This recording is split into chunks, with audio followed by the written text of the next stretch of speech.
welcome everybody. This meeting is being recorded thanks to Emma. Thank you very much, Emma, for your help on this.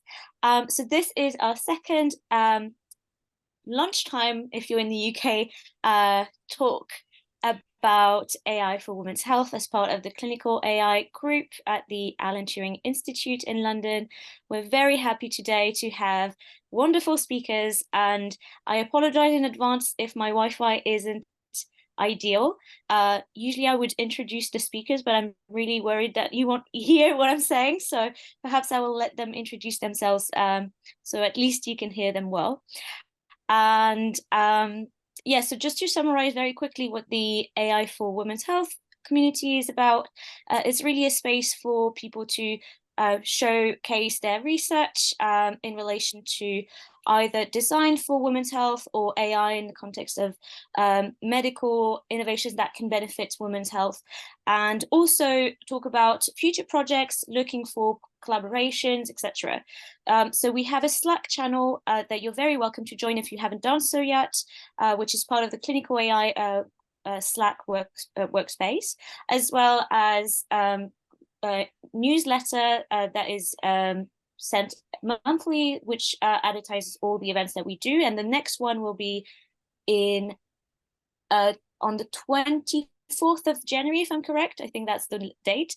So book that in your diaries, and I'm looking forward to seeing many of you then. So without further ado, I'll just very briefly introduce our first speakers.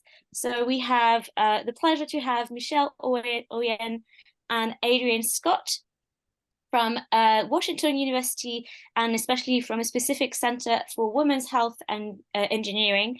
And they will talk about digital twins and machine learning in pregnancy research, which is a really interesting topic, and that kind of follows up from our first event where we were also discussing pregnant population.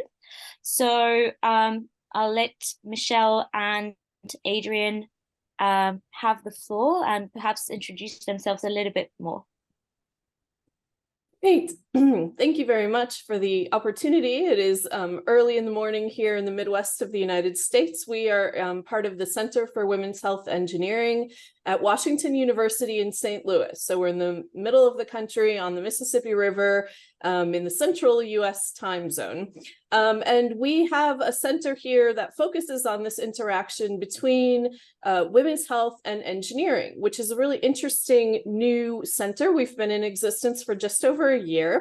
And today we're going to talk about some of the research happening in my own group, but I'm also just going to tell you a little bit about the center. And the way I'm going to do this is I'm going to give some sort of general background and introduction, and then I will turn the floor over to Adrienne, who will tell you a little bit about the research going on in our group. So I put this slide up. This was a report from McKinsey Company that came out last year, and it was really talking about women's health and just the great scope of women's health research and trying to put that into context. And what I have circled here is maternal health, because that's the work that we're doing. But as you can see from this figure, this topic of women's health is huge. It's growing really fast right now, and it involves both things that are associated with general health, where women are affected differently than men, and also things that are female-specific conditions, of which pregnancy that we study is quite clearly one of them. But in the context of maternal health, I like to make sure that I put this slide up just to make sure that people understand what I'm talking about. Maternal health is not just the 40 weeks of pregnancy, but it also includes a year postpartum. And that's a very important difference because, of course, that year postpartum is actually longer than the pregnancy. And in fact, there are many things that can happen later in life associated with women's health that come about because of things that happened in pregnancy. So we have this sort of small definition of maternal health, which, although small, is larger than just the pregnancy. But then you have a lot of things that can happen postpartum and effects that can show up 20 or even 30 years down the road, like pelvic organ prolapse, where you have things happening because of a pregnancy that happened. So maternal health is an important part of women's health throughout the entire rest of the lifetime. Now, we are in the United States, and unfortunately, that gives us the distinction of having one of the only developed countries in the world where maternal mortality is rising. And not only is maternal mortality rising, but there is a really significant racial difference between maternal mortality and different racial groups. And unfortunately, we have about a 3 times rate of maternal mortality for Black women in America compared with white women. And I just will point out that even more unfortunately, these graphs go to the data in 2020, but this is actually getting worse now. So because of things that have been happening on the political scene in America, maternal mortality is actually rising even further because there's been so much uncertainty about the ways to treat pregnant women because of abortion politics and abortion law changes in America. So these numbers as of 2020 are actually significantly worse now in 2023. And that's both due to the Dobbs decision by the Supreme Court and due to some effects that we're really seeing in the data from COVID. So maternal mortality is really a problem here, and this is something that shouldn't be happening. We shouldn't have so many women die in pregnancy or due to pregnancy in that year postpartum, and it shouldn't be going up. So this is something we need to do something about, and I'm here to really focus on the fact that maternal mortality is one problem, but also preterm birth is another problem. And I don't think it's very widely known that 10% of all pregnancies are preterm. This is a very large fraction of births that are preterm. And unfortunately, this rate has been stationary for a very long time, if not tweaking slightly up. So again, 1 in 10 babies is born preterm. Now, I'm coming here from a biomedical engineering department and really pointing out the fact that some of the factors associated with both preterm birth and maternal mortality are things that have a clear mechanical or physical components that I would categorize as engineering problems.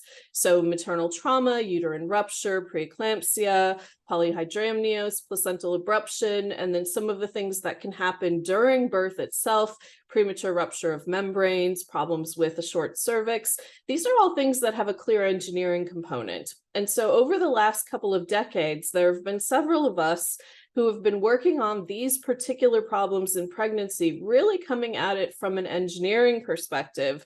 And this is something that has not been a huge area of research, but again, is something that is growing, and that seems to be gathering a lot of speed at this very moment, which is why I'm so excited to be here talking to you about it this morning. So why engineering? Well, we have these problems in pregnancy that have an obvious engineering component to them, being that they're involved with physical forces and deformations, but we also have interesting tools within engineering. And that's where I think our work really fits in well with this group, because there has been a big change even just in the last year. At the end of 2022, there was an FDA Modernization Act, which basically dictated that you no longer have to rely on only animal research in order to get new drugs and devices through the approval process for use in clinical medicine. The new laws allow for in vitro, in silico, and computational and modeling-based approaches with AI and machine learning. And so we as engineers have this set of tools that we can now use to approach pregnant women and problems in pregnancy. And this is particularly exciting because of the fact that we're dealing with a vulnerable population. And so we need different tools. We don't want to do experiments on pregnant women in many cases. And so having this new toolkit available to us to address these significant and in some cases increasing problems in pregnancy, these tools bring us new methods to address these problems that have been previously really untractable.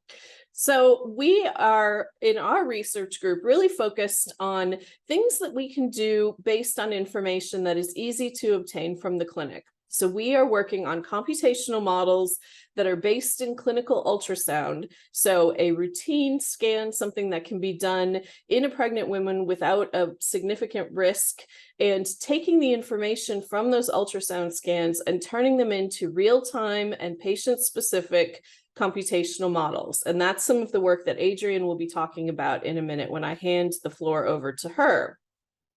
And some of the reasons why this has become a reality that we can use is because of the fact that there's been such a great move towards open source software and relatively inexpensive computing hardware. And so this is where I think the opportunities are so significant with this group, with thinking about AI, ML, computational modeling.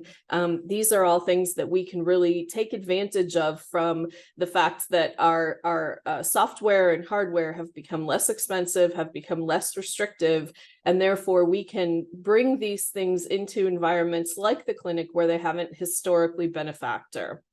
And there's also the fact that we can use a lot of interesting things with machine learning and big data. And I just want to highlight one thing here, which is synthetic medical record data. We have a program here at WashU called MD Clone, which is a database where they actually access our patient records from our clinic and generate synthetic patient data for the use of research. So we can basically get access to very large data sets that do not have clinically identified information associated with them, which changes the picture for trying to do very large data set research on things like pregnancy, preterm birth, or maternal mortality. These are really multifactorial problems. And so being able to take really large data sets that don't require significant hurdles to their use because of consent, since there's synthetic data records that have been generated based on a real patient population and that have been shown to be equivalent to the real patient population, we can get access to data that we never even dreamed about 5 years ago. So the final thing that I want to point out here before I hand the floor over to Adrienne is that a lot of the problems in women's health have been primarily addressed by women inventors, women scientists. And so part of my mission and what I'm trying to do right now is to grow this field and to get more young people interested and excited in this field so that we can see more real tangible outcomes associated with the research. And so that kind of leads me to our center, which has, of course, as its basis a research collaboration, because there's nothing without the research, but we also have these really strong threads of looking at education and training, of thinking about technology transfer and working with femtech startup companies, and of course, community outreach. And so with that, I'm going to turn the floor over to Adrienne, who's going to talk about some of our research. Thanks, Michelle. So good afternoon for those of you in the UK. I'm a postdoc in Michelle and Dr. Oyen's lab, and today I'll be highlighting 2 projects in our lab that are examples of building digital twins and using machine learning tools to predict pregnancy complications. So both of these examples involve the uterus and the placenta, but first I'll be focusing on our first example that involves creating computational models of the uterus to understand the risk of uterine rupture after a previous cesarean section or C-section. Next. So the global rate of C-sections is around 20% and is increasing, especially in less developed countries. C-sections are a major abdominal surgery that require months of recovery time and are a critical procedure to avoid vaginal birth complications and decrease maternal mortality rates. However, C-sections can only really help to a certain extent. So above a percentage of around 20% a rate of C-sections, the mortality rate doesn't decrease anymore. And so C-sections are being performed unnecessarily, and these unnecessary C-sections can lead to unnecessary complications. Next. One inevitable result of a C-section is a uterine scar. And when the uterine scar or the scar tissue doesn't heal properly, a scar defect can actually form, which just looks like a little notch in the scar tissue. And it's well known that both a presence of a scar and even more so a scar defect can increase the risk of uterine rupture in a subsequent pregnancy. And so our objective is to create digital models or virtual models of the uterus to be able to identify these risk factors and potentially be able to predict the risk of uterine rupture. And the way that we accomplish this objective is to measure the uterus and the cervix of patients, and even the scar defect. We can take measurements with ultrasound as well, and then build these virtual models of the uterus and the cervix that are patient specific. And from these virtual models, we can then build finite element models. Next. With these finite element models, we can perform simulations and test different questions that we might have. So one of the first questions that we asked with these virtual models of the uterus that incorporate the C-section scar is the difference between having a sagittal C-section scar from a vertical incision or a low transverse scar. And this was an interesting question to us because historically, C-sections started off with vertical incisions. However, clinicians switched to a low transverse incision because they found that the sagittal incision increased the risk of uterine rupture in a subsequent pregnancy. And when we modeled this with our finite element models by applying an intrauterine pressure and simulating the expansion of the uterus, we saw that there were increased regions of stress in the sagittal scar compared to the low transverse scar. And similarly, when we incorporate a defect into the scar region, we found that there were increased stress concentrations in the defect region, which is not necessarily surprising, but we were extremely encouraged by these results because we have developed a model that can actually replicate or give us insight into clinical observations that are known. And it's worth noting that these finite element models can be very computationally expensive sometimes. And so in the future, we could use machine learning tools to be able to identify these risk factors and learn these risk factors from our computational models to potentially create a tool to predict risk factors that are related to patient outcomes. Next. And so in our next project, we are looking at the placenta and the changes in the microvasculature in the placenta in order to decrease stillbirth rates. Next. Stillbirth in decreasing stillbirth rates has been insufficiently addressed by global agendas. So this past year, the global stillbirth rate was 13.9 stillbirths per every 1,000 total births. And according to the CDC, many of these stillbirths are preventable. In fact, early recognitions of these complications during pregnancy, along with a timely and safe delivery, is estimated to reduce stillbirth rates by half. However, we don't currently have the tools to be able to identify these placental complications. And so our work is focusing on developing this tool to identify biomarkers for placental complications that can lead to stillbirth. And we're specifically focusing on changes in the microvasculature in the placenta, where oxygen and nutrients are being exchanged between the mother and the fetus. And our goal is to be able to determine changes in the microvasculature of the placenta from just ultrasound imaging alone. And so what this means is that we're accumulating a lot of data and hundreds of ultrasound images of patients throughout gestation, and relating these ultrasound images to images of the microvasculature of the placenta that we acquire after these patients deliver. And so we can relate the microscopic changes that we see from after delivery to the ultrasound images that we receive throughout gestation. And the way we're doing this is through building a machine learning model. And so we can train our model from our microvasculature information so that we can be able to predict these microscopic features from our machine learning model from just acquiring these ultrasound images.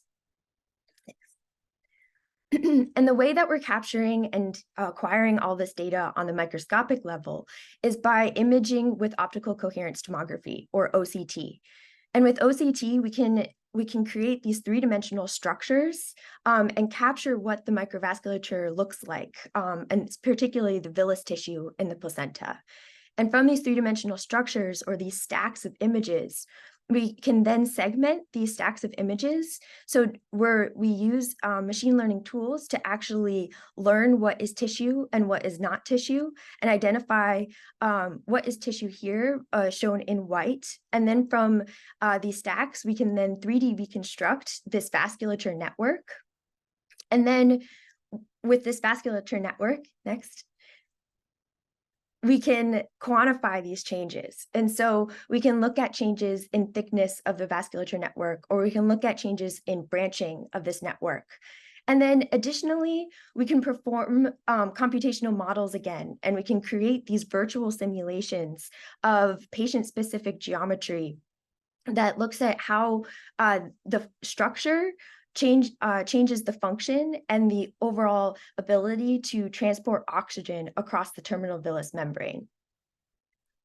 And then once we have all of this information from the microscopic scale, we can relate these changes with our machine learning methods to the ultrasound images and the metrics that we receive from ultrasound.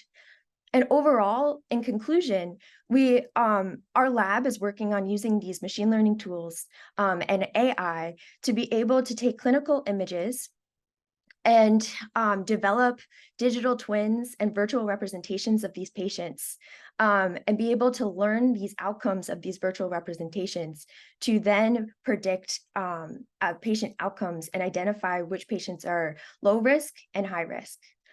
And so that concludes these two projects, but we're happy to take any questions when we have a question and answer session. And I'd like to thank you all for listening today, and also to thank our funding sources, particularly In Utero Welcome Leap, which funds our placenta project. And want to thank you all for the opportunity to share our work today. And I'm just going to agree with what Adrienne just said, and thank you all for your attention. I like to flash this picture up at the end of our talks. This was the 1904 World's Fair that happened here in St. Louis, just down the street from where our campus is. And this was actually an early intervention by engineers to try and help save preterm babies, which was the original baby incubators. Visitors to the fair could pay a nickel and go inside and see the babies in the incubators. But it was just a great example of how much things have changed over the last 100+ years. But there's still a lot of work to do because we don't have these problems solved yet when we come to maternal mortality and preterm birth. So thank you very much. Thank you very much for such a interesting and inspiring talk. I have so many questions for both of you.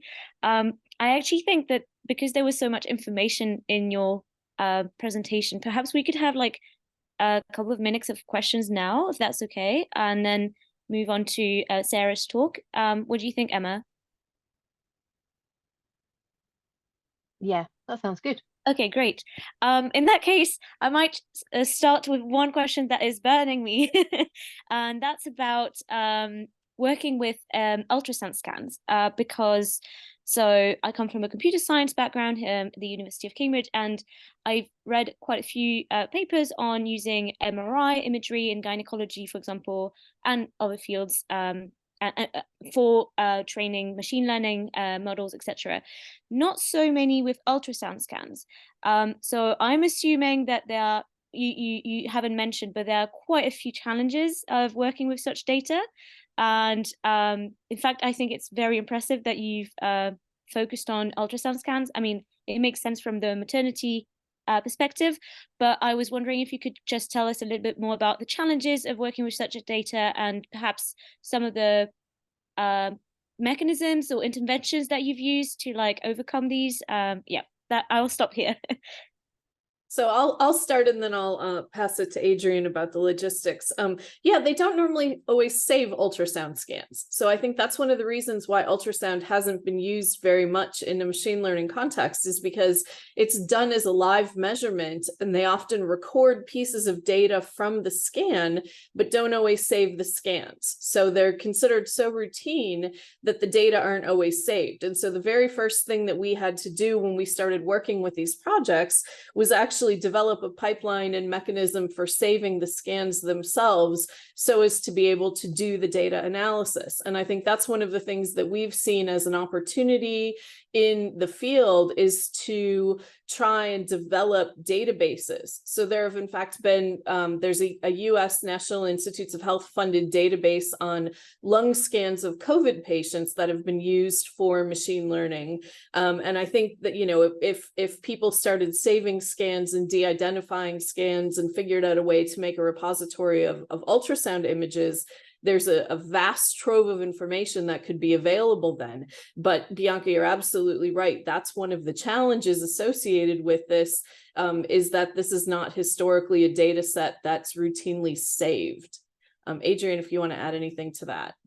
Sure. Yeah, it's such a good question, because one of the first things that we encountered was, so we haven't worked with ultrasound too much in the past, but we just sort of started with these projects, and we were very surprised initially that they weren't saving the images, and then we were very surprised that it's so much different than like an MRI, for example. So an MRI, we can look at a specific section of the tissue and know exactly where we are, and it's very routine. Whereas with ultrasound, there's so many factors that can be changing. So the angle of the probe, how far zoomed in. And sonography, I've found, is extremely difficult and can be very variable based off of the sonographer.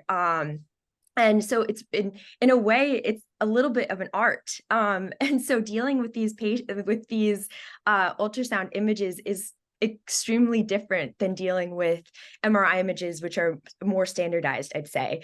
And it's really interesting to think about some of the tools that people have developed to deal with ultrasound. For example, there's groups that are working on sort of having markers around the room to have to identify particular angles that the transducer is at, so that they can identify where they are imaging in the patient and what angle that is, so that there's a way to actually standardize the ultrasound more. So Bianca, you're exactly right. It's challenging, and it's been a learning process for us as well to be able to adapt to these challenges. Thank you very much. That was fascinating, and I could talk to you for hours about this, so I'll probably follow up later on to continue this conversation. But we have a couple of questions in the chat, so I'll just read them out loud if that's right. So the first one is from Natalie. Will you have the ability to integrate any physiological metrics such as placenta oxygen tension and blood flow in your machine learning model? Mm-hmm. Yep, so we're collecting a lot of the Doppler information from the ultrasounds that we're putting into our machine learning models. And so we have the images themselves, but we also have the Doppler parameters, and we've been then correlating those with both the ultrasound data, but then also this finer data that we get from imaging the placentas at very high resolution after the birth. And so absolutely, I think this idea of multimodal deep learning is really important here, because there's just so many different kinds of data. And again, I think, collecting all of this data and putting it into databases along with the images in order to build these training data sets is absolutely where we need to go. But when we're talking about pregnancy research, we're always about 50 years behind other areas of research. And so we're just starting to get there with collecting all of this information. Brilliant. We have so many questions for you in the chat, so I'll just read the second one, and I hope we'll get through some of them. But if not, please feel free to contact both Michelle and Adrienne to follow up. So have you studied the effect of uterine contractions and their strength and frequency on the risk of scar rupture? We have not done that yet, but our collaborators on this project, who we didn't explicitly mention, but I will explicitly mention now. So the group at Columbia University actually have been collecting data from ultrasound, again, using very simple linear measurements in order to build three-dimensional patient-specific models. And that's the group of Kristen Myers up at Columbia University, mechanical engineering. And so they are the ones who have been really focused on the models of the uterus and thinking about things like contractility. And so through collaboration, I think that's a direction that we will be going. But at the moment, we've really been focused on the scar geometry, because in general, the contractions are going to affect the amplitude of the stresses, but what we can get from the models that we're doing right now are these stress distributions. And so these niche geometries and these scar geometries, we see those stress concentrations. And so with an increased pressure from the uterus contracting, we're still going to have a sort of an amplification of the stresses in a region where the uterus is significantly thinner or where there's a sort of sharp curve. And so we've been focused on that. Brilliant. Thank you so much for clarifying this. I think we should probably move on to Sarah's talks. So for the sake of time, I'll stop the questions here, but perhaps we could have them later on. And if not, as I mentioned, feel free to email our speakers and follow up. And this is the aim of this conversation, really to like start it and not finish it. So yes, Sarah, oh, perfect. You read my mind. Brilliant. I let you present. Oh, sorry, I didn't introduce you.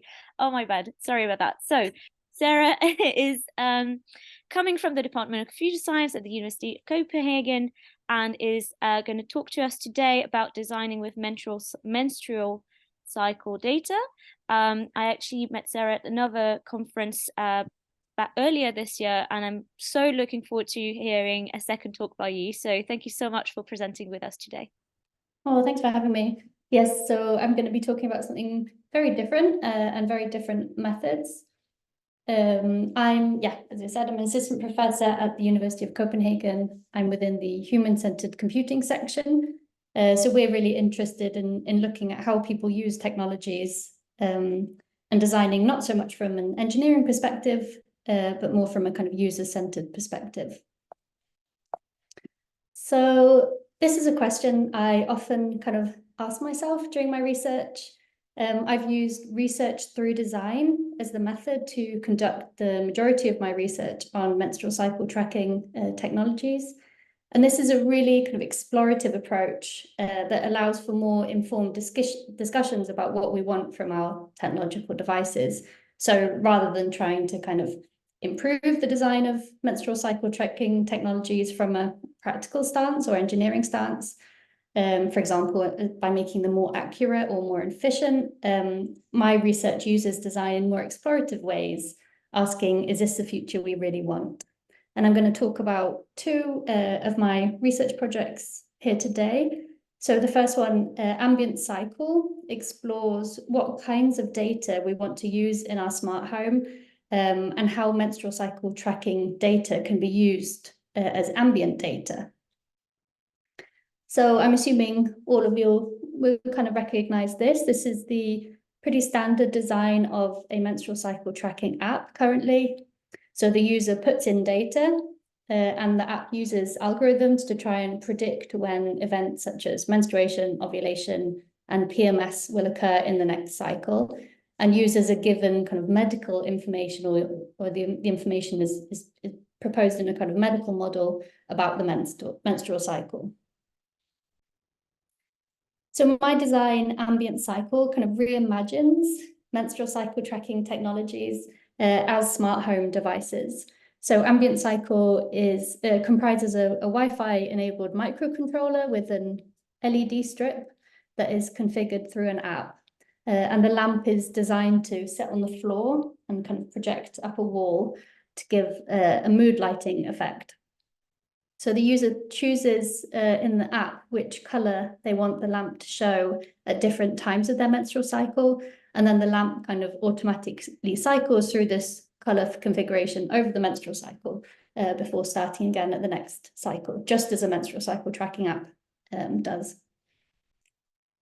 So since the device was going to be displayed within the home, I had to kind of consider the kind of societal connotations of menstrual cycle tracking data. So I deliberately used a very ambiguous design and form of data representation through these changing colors, just to make sure that the users felt secure showing their private data publicly. So unless somebody was told what the device was and what the particular colors meant to that person, nobody would be able to guess that the lamp had anything to do with menstrual cycles at all.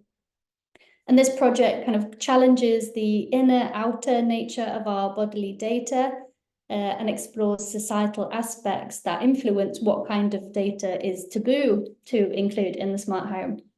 It also proposes a way that smart home technologies might recognize that our bodies are always in a state of change, giving us a new experience, both of technologies, but also ourselves and other people. So to kind of see how this worked in action, I deployed ambient cycle in the homes of some participants for 3 months. Here you can see that this participant has chosen pink for when she's got her period at the beginning of the cycle, purple for when she's finishing her period, blue for the kind of middle part of her cycle, and white for PMS when she's irritable just before her period starts again. And what was really fascinating about this study was just how differently ambient cycle was used by people. So this participant chose a kind of more, like they chose their color based on the fact that I read that you're supposed to feel more energetic in the first 2 weeks of your cycle. It would be nice to maximize that. So this participant wanted the lamp to reflect and even kind of exaggerate her energy levels during her menstrual cycle. They programmed the device based on kind of how they were feeling at the time they would be experiencing the data, so for their future selves. And this participant chose to program kind of blue and green colors to soothe her when she had anxiety because of PMS. So cooler colors help me calm down. And this shows a use of menstrual cycle data as a kind of therapeutic tool that will help to improve my participants' experience. And the fact that the private data was being represented publicly in the home was dealt with in different ways by people.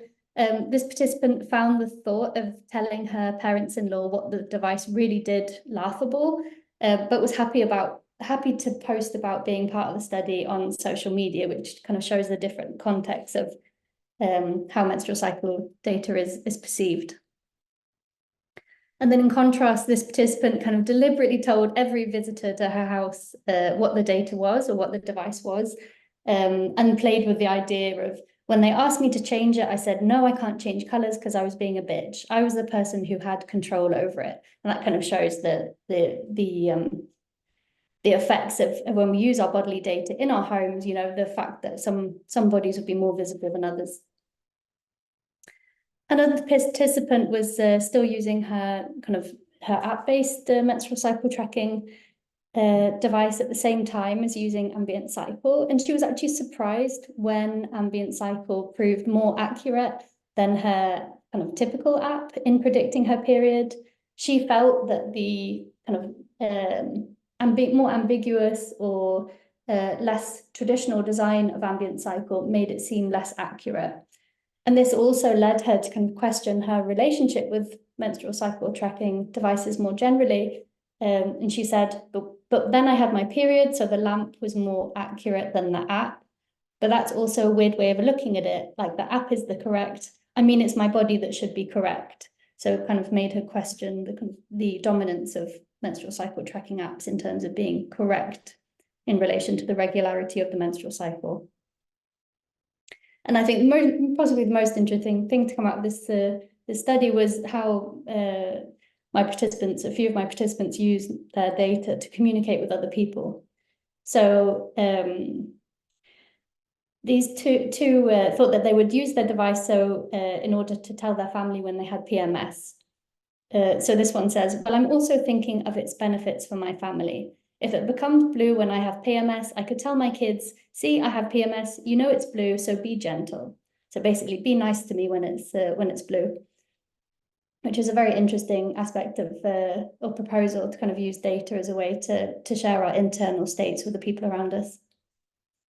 Another participant used ambient cycle to track parts of her menstrual cycle when she felt good, whereas normally she would only track negative aspects. If you think of what's the preset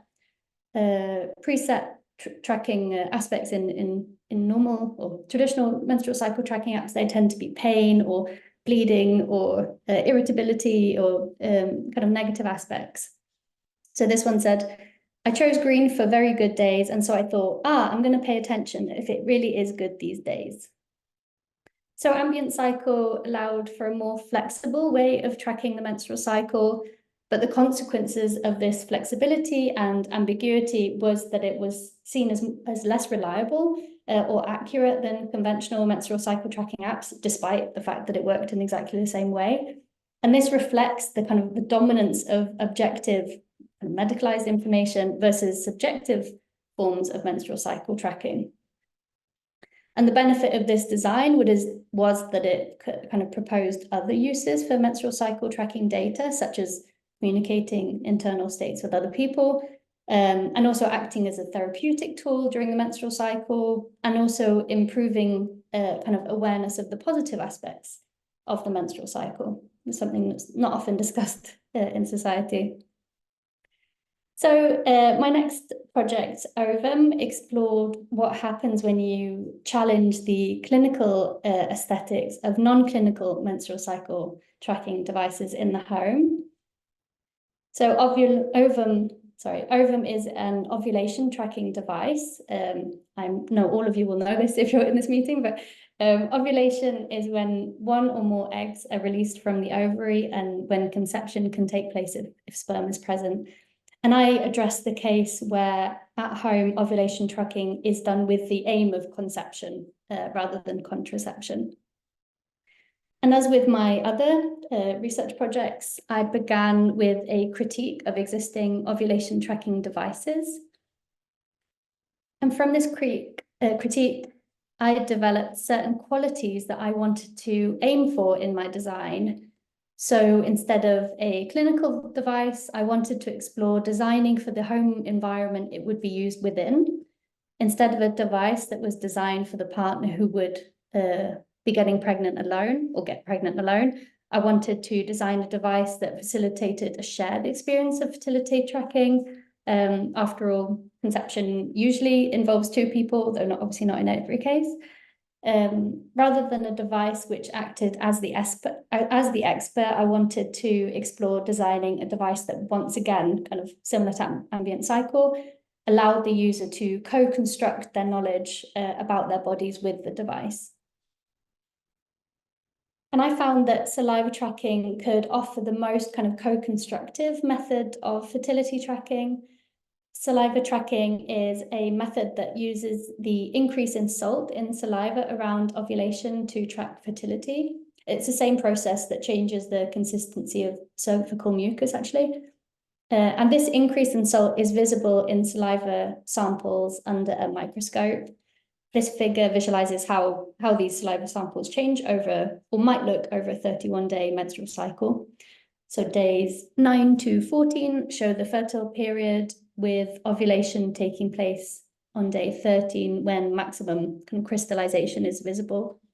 And the user reads their own fertile state from these samples, whether the crystals are visible or not. So traditional saliva tracking devices are in the form of microscopes and mini microscopes. But I found that if I shone a very bright light back through the magnifying lens of the microscope, I could actually project a silhouette of the saliva sample out into the room. And this is a photograph of the projection produced by OVM with the crystals fairly visible. And the aim of this was to create a more shared experience for the user. So rather than one person peering into a little microscope alone, a couple could enjoy the projection of the crystals together and watch them change day by day. And it's actually it's really beautiful. It really looks like the moon with these kind of craters, and the projection it can be up to kind of 3 meters. So it's a pretty powerful projection. So the device then becomes more than a device to provide information about fertility. It becomes a romantic experience, more related to kind of sex and making a baby in this case. So in terms of designing for the home environment, I explored different forms and materials which would create a homeware rather than kind of clinical aesthetic. And I actually commissioned a ceramicist to hand throw the base of the device to kind of give it a warmer and weightier feel, more homeware, and kind of played with 3D printing different forms that the device could take. So this is the final result. The electronics kind of fit into this 3D printed casing, which then sits in the ceramic bowl. The LED is switched on by a reed switch, which is activated by magnets in the top half. So it gives it a really smooth feeling to the interactions. So to use ovum, you firstly remove the lid. You take a drop of saliva from underneath your tongue and put it on the glass plate. You wait for it to dry for about 10 minutes. You replace it and turn on the light and kind of consult the projection that appears. So Ovum actually won a Danish Design Award, and even though it started as a very speculative research project, we did actually apply for a utility model patent for the device, and there is a possibility it will go into commercialization. And kind of one attractive aspect of Ovum I've heard from some people is the fact that there is no data to be sold or leaked since the device is analog, as well as the fact that they can leave it lying around and nobody would know that they were trying to get pregnant. But to kind of understand further the effects of the alternative experiential qualities I aimed for in the design of Ovum, I deployed again this device in the homes of 7 couples who were trying to conceive for 3 months, and got some very interesting thoughts from them. So in regards to the influence of the homeware rather than clinical design of Ovum, I again found that the aesthetics of the device had an impact on how the data or the information it provided was understood.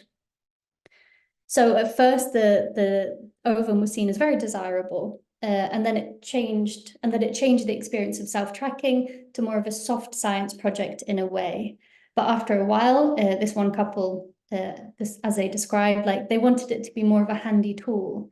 What I first enjoyed about it was that it was like a sculpture. Now it's more like, okay, this is not so handy. Honeymoon phase is over.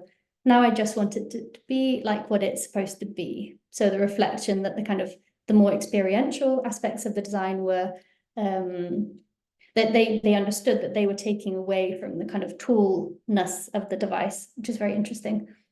Even though, of course, Ovum works in exactly the same way as a microscope. In terms of the intention to create a kind of shared experience of fertility tracking, I actually found a range of factors led to them sharing or not sharing the experience of using Ovum, but the cool or beautiful image of the projected saliva sample did encourage them to share the experience because of its impact aesthetically. But like many forms of ovulation tracking, I'm sure many of you know if you've done research in this area, Ovum also gave ambiguous results. The saliva tracking method was not as clear as it's maybe presented to be, like any ovulation tracking methods. So this meant that the primary user would kind of ask their partner to have a second opinion on whether the crystals were visible or not, or whether they'd increased from the day before or decreased. And this also prompted one couple to kind of reflect more generally on the gender roles around fertility tracking, because her partner was more involved than he would normally be. So she said, "This is our journey together. I just thought it was my responsibility, but it isn't." On the other hand, kind of daily schedules and considerations that it was the partner who was getting pregnant's responsibility also stopped being Ovum being a device that they used together. So more kind of mundane reasons. And reactions to the saliva tracking method also changed throughout the study. At the beginning, it was really well received and kind of considered easy and clear. And later on, when it started to kind of diverge from this idea of being kind of crystals, are they there or are they not? The participants kind of started to question it. So since I haven't seen it like in the example, referring to the pamphlet we gave them, I don't know where I'm at. It would be good with some note in the pamphlet, like it can be different. It can vary from woman to woman. So kind of acknowledging the fact that the bodies are so different, sometimes it's difficult to reflect those differences in the design of ovulation tracking tools or any tracking tools actually. And participants even kind of ended up sending me photos of their projections to ask me to kind of validate whether the image showed crystals or not, which was interesting. So to summarize my experience of deploying Ovum, kind of the homeware aesthetic was appreciated at first, but after a while, participants just wanted a tool. The design of Ovum did facilitate a shared experience in some cases, but in others, kind of daily schedules and other considerations got in the way. And even though my aim had been to kind of make the user the expert in reading their data through creating an analog device rather than digital device, ambiguity undermined the value of Ovum for some participants. And in fact, they turned to me as the expert rather than themselves. And this reflects the motivation between many examples of digital ovulation tracking devices to kind of provide this certainty and remove the ambiguity. And this is, you know, irrespective of the fact that the body itself is ambiguous and irregular. And very often these things are to do with that aspect rather than lack of accuracy at all, though the saliva tracking method is definitely questioned. Technologies provide a sense of control and certainty to the very kind of uncertain experience of trying to conceive. And although I kind of haven't discussed AI today, although it's part of my more recent projects, I still think these projects raise interesting questions about the kind of level of digitization and automation that is desirable during menstrual cycle tracking, especially in relation to this kind of certainty about processing menstrual cycle tracking data. So yes, thank you. Thank you very much, Sarah. That was so interesting, and I'm so glad that I had 2 talks from you live. There are some really interesting comments in the chat. Sadly, for the interest of time, I'll just skip to the questions. But there's so much to talk about, especially I'm really interested. No, actually, I would like to raise 2 things that have been raised by people in the chat. The first thing is the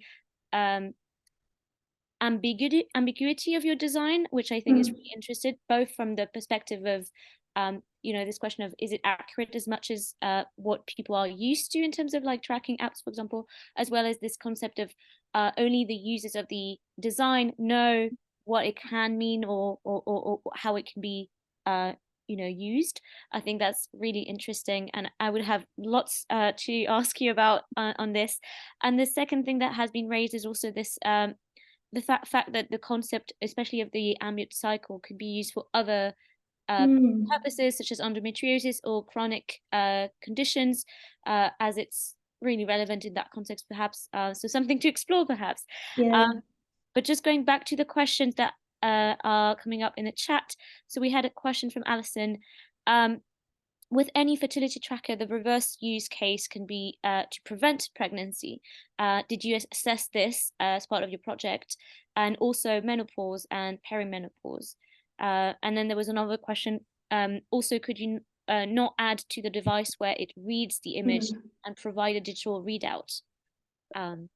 Yeah, just to say that there are devices that read you can actually buy a tiny lens that goes on your smartphone camera that takes a photo of it and uses AI to read it, but I really don't think they're useful, because the amount of certainty it gives you is exact same as with your eye. Like it's not whether you can see the crystals or not, or they're not too small to see and therefore you need a digital method. It's more to do with the changes from day to day, but also kind of if there's some like dust on it, is that a crystal? Or like you know, I'm seeing crystals when I wouldn't have expected to. It's a little bit more complicated. So for me, the integration of kind of AI tools in reading the crystals is a bit useless, to be honest, and a bit techno-solutionist. Yeah, in terms of the other, like to try and prevent pregnancy, the saliva tracking method isn't good for that because you start showing crystals too late, so sperm can live longer than the days before you ovulate where you start to show crystals, if that makes sense. So you could get pregnant because sperm could survive if you had sex before then. Yeah, anyway, I think I can explain that better personally if you like. Menopause, perimenopause. So some of our other research has been looking into designing tracking tools for menopause. And I've actually written about the decision not to design self-tracking tools for menopause because there's just so many cases where technologies are completely redundant in that space because you can't predict menopause in the same way you can predict menstrual cycle tracking. Very often the tools that do exist are to give a sense of control, which is completely useless most of the time, but it also kind of perpetuates quite a negative approach to the body, I think, within how we design technologies, where the body is something to be controlled and very often medicalizes menopause. Yeah, so I would, that's my reasons for not designing that. I think there's loads of other good uses of technology for menopause, but just not tracking. Thank you. I guess the next question is from Ikra, who would like to say themselves. Yeah. So go ahead. Yeah, I'm happy to read it out loud. So first of all, this is super, super cool. I am so enthused to see where this field is going. I have been cycle syncing for over a year now, and I'm curious how you think about like calendar integrations, because I kind of plan everything around my cycle, like in terms of travel and social events and things like that as well. So I'm kind of curious your thoughts on that. And then additionally, I'm also wondering how you're thinking about, well, I guess you kind of answered it a little bit about the more precise tracking tools that are kind of coming out in the market, where you like pee on a stick every single day and get very precise levels of your hormones. So I guess that kind of comes into your control piece, which guilty as being a control freak over my body. So yeah, I think the cycle syncing, that's kind of where I started out with my research, like the interest in like, well, what would we, so I have a background as a dancer, as a contemporary dancer, and I'm really interested in kind of the changing body and how we design for that. And that was kind of the beginning idea for ambient cycle was like, okay, how would the home adapt to the menstrual cycle? Like, with, you know, this lots of things are very gendered. For example, like kind of optimal office temperatures are based in men in suits, for example. And so the idea of like, how would we adapt to the kind of fluctuating body, both in terms of temperature, but other aspects. And that's how this kind of mood lighting, adapting mood lighting came out. Yeah. The other thing about this, yeah, the kind of new devices. I mean, so this research is a few years old now. And there's definitely come more on the market now, especially in terms of these devices to read ovulation sticks. And I see so many common themes, like in terms of the control, and ultimately, like, you know, is it solving a computationally tractable problem, or is it solving an actual problem? Like, do these devices actually provide more information than you could get? And I love seeing, you know, these forums filled with photos of ovulation sticks and pregnancy tests, kind of asking other people to have a look at them. Like, I really respect the fact that people want a second opinion, and technologies are now being used to give that second opinion, which is extremely interesting. I can't comment on whether they're accurate or not. Yeah, but it's definitely the next step in this theme. thank you. Thank you very much, Sarah. I'm afraid we're running out of time, so we'll have to wrap up here. But there's so many questions left in the chat for you and for Michelle and Adrienne. So I encourage everyone to please get in touch by email with our speakers. And I'd like to thank you all very much again for presenting, and everyone for attending today. I hope you found this encouraging and inspiring, and that you will perhaps have new collaborations coming up after this.